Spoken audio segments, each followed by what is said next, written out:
কাশ্মীরে ফের আন্তঃসীমান্ত সন্ত্রাসের জন্য ভারত সরকারকে দায়ী করেছে মানবাধিকার সংগঠন forum for human rights in Jammu and Kashmir. সম্প্রতি প্রকাশিত তাদের ষষ্ঠ প্রতিবেদনে বলা হয়েছে, অভ্যন্তরীণ প্রশাসনে বহিরাগতদের বসিয়ে দেওয়ার ফলে স্থানীয় তথ্য সংগ্রহের চ্যানেলটি ভেঙে পড়েছে। এর ফলে সন্ত্রাসবাদ জঙ্গিগুলো আবার মাথাচাড়া দিয়ে উঠেছে।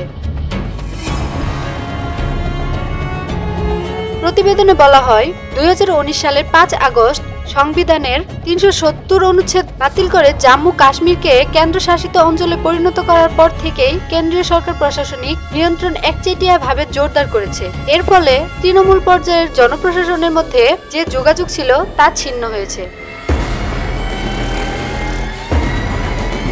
বিশিষ্ট ব্যক্তিদের দাবি, রাজ্য প্রশাসনের উপর আস্থা না রেখে বহিরাগতদের হাতে ক্ষমতা তুলে দেওয়া হচ্ছে।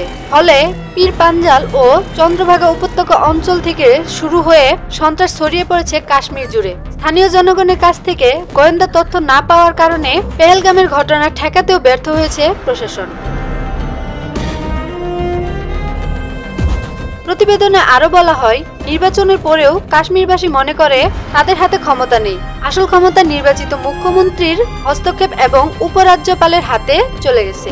এমনকি মুখ্যমন্ত্রী মন্ত্রিসভা গঠনের প্রস্তাবও অনুমোদিত হয় কেন্দ্রের হাতে। পেহেলগাম হামলার পর সন্ত্রাস বিরোধী অভিযানের নামে হাজার হাজার মানুষকে জিজ্ঞাসাবাদ ও আটক করা হয় বলে অভিযোগ করা হয়েছে। স্থানীয় গণমাধ্যম ও প্রশাসনের ভেতরে শাস্তিমূলক ব্যবস্থাও পরিস্থিতি আরও জটিল করে তোলে। ফোরামের সুপারিশ, জম্মু কাশ্মীরকে আবার রাজ্যের মর্যাদা দিতে হবে এবং 2019 সালে জম্মু কাশ্মীর পুনর্গঠন আইন বাতিল করতে হবে। মানবাধিকার, নারী ও জবাবদিহি কমিশন পুনঃচালু করা, লাদাখে জনগণের দাবি নিয়ে আলোচনায় বসতে হবে। প্রতিবেদনে উল্লেখ করা হয়, অতীতে দেখা গেছে নির্বাচিত স্থানীয় প্রতিনিধি ও মানবাধিকার সম্মত আইন প্রয়োগে জনগণের আস্থা ফিরে আসে।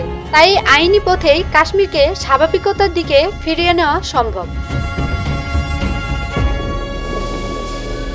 বিশ্লেষকের মতে, দীর্ঘদিনে চলা এই কাশ্মীর সংঘাত কি কূটনৈতিকভাবে সমাধান হবে, নাকি পাল্টাপাল্টি দোষারোপ আর আইনি প্রচেষ্টা অব্যাহত থাকবে? তবে মতনৈক্য রয়েছে যে ভারত ও পাকিস্তান কি আরেকটি যুদ্ধের ইঙ্গিত দিচ্ছে।